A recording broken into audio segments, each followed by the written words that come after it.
Welcome back to News Now on PNC. Nearly 100 people showed up to the Lacao Fua on Saturday. The spiritual trek to Fua Rock is one that the Chamorro people practiced up until the colonial period. It was documented by various priests and explorers. According to the Chamorro creation legend, Fua Rock is the birthplace of humankind.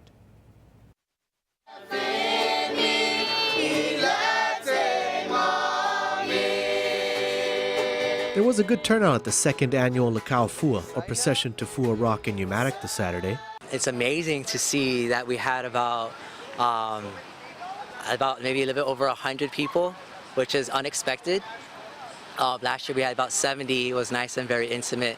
This year a little bit more. So it's good to be sharing the story broader to the whole island now.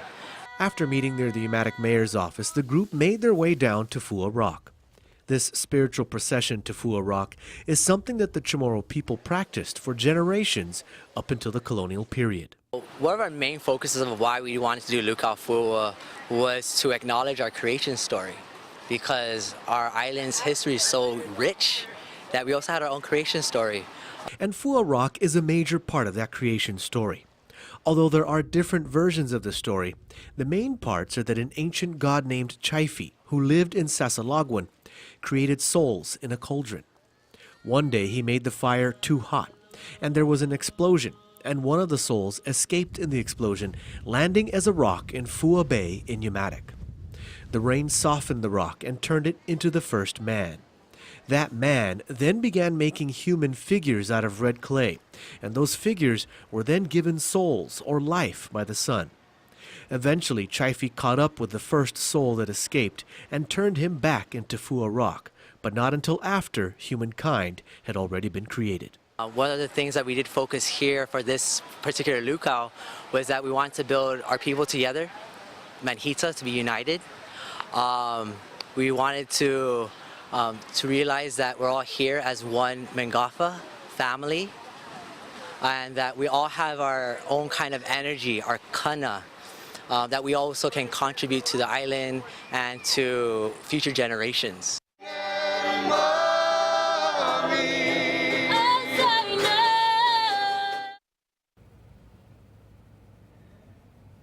The organizers want this procession to Fua Rock to be an annual trek. If you want to learn more about it, you can go to lucaofua.com, and you can also find them on Facebook and on Instagram. In other news, Legislative FOIA Council member Bob Klitsky says the FOIA Council did not officially resolve any of the complaints before it.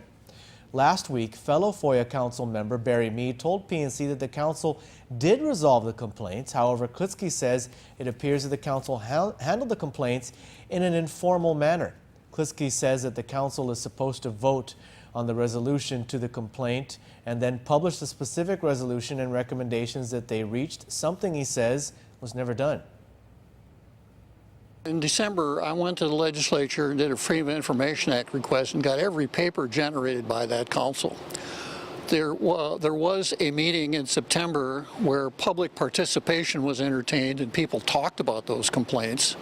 Talk is cheap, especially when you have a set of rules that require written decisions that be forwarded to the legislature upon a vote, which is recorded in minutes. Those things didn't happen. The two complaints against the legislature were never resolved.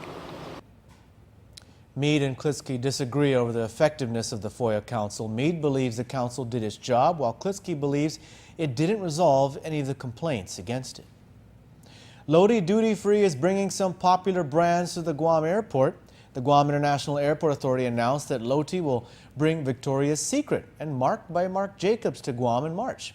Victoria's Secret will offer its chain signature products of lingerie, cosmetics, body products, fragrances, leather goods, and bags. The boutique will be an inline store within the concourse of the airport. Adjacent to that storefront will be a Marc by Marc Jacobs Airport boutique, where visitors can purchase high-fashion watches, shoes, and clothing from the luxury brand.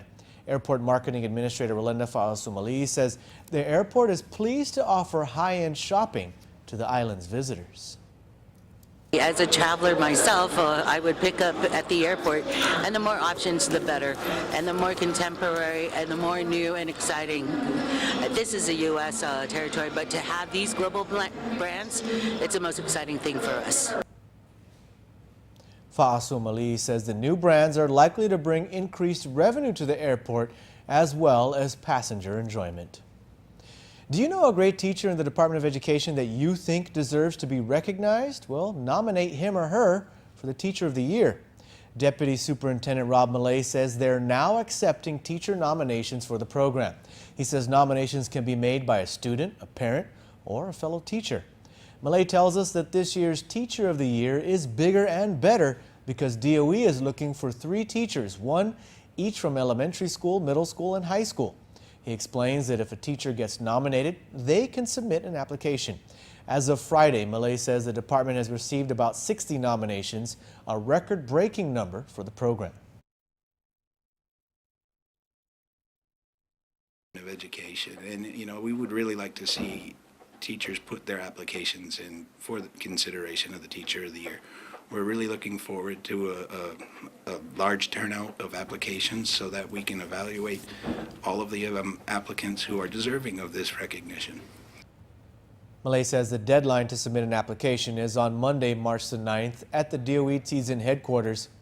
He says applicants for Teacher of the Year will have to go through a panel of judges for an evaluation and interview, and lastly, a classroom observation. The Teacher of the Year will then be able to compete with other teachers nationwide for the National Teacher of the Year program.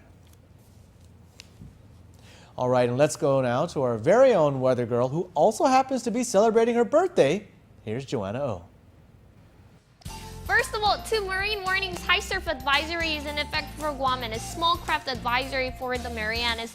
These advisories are scheduled to expire tomorrow evening along with the fire weather watch. However, according to NWS, a red flag warning is also a big possibility due to less clouds and showers, so keep an eye on the fire watch's updates.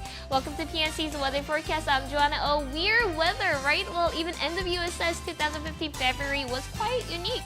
However, as shear line passed us and low dew point seems to be gradually normalizing, we're kind of expecting back to isolated shower coverage with the standard trade wind regime. Just not sure when exactly that would happen, but yes, it will definitely happen indeed. Let's go take a look at weather. Expect tonight to be mostly cloudy, but the next 2 days to be just partly cloudy. All 3 days are expected to be pretty dry with only 10% chance of rain. Winds will continue to blow eastward with speed of 10 to 20 until Wednesday, while temperatures will remain in the usual upper 70s to upper 80s range on Guam. On Saipan, however, temperature is expected to stay at 75 to 85, which is kind of low. That's it for me, but stay tuned for more with Blake Watson.